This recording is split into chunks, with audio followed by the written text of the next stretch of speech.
हार मान्नु अघि यो एकचोटि सुन्नुहोस्। परमेश्वर अझै तपाईँको पक्षमा हुनुहुन्छ।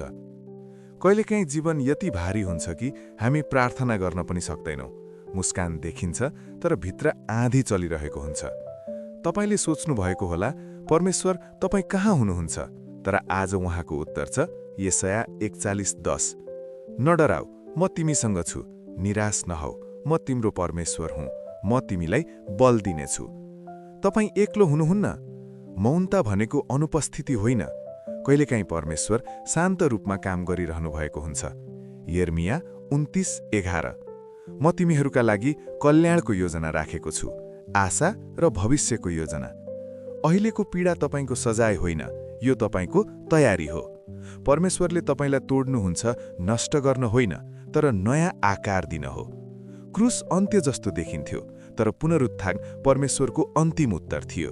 त्यसैले आज हार नमान्नुहोस्, किनकि भोलि तपाईँको गवाही कसैको उद्धार बन्न सक्छ। प्रतीक्षा पनि योजना हो। यदि तपाईँ हार मान्ने अवस्थामा हुनुहुन्छ भने कमेन्टमा म अझै विश्वास गर्छु लेख्नुहोस्।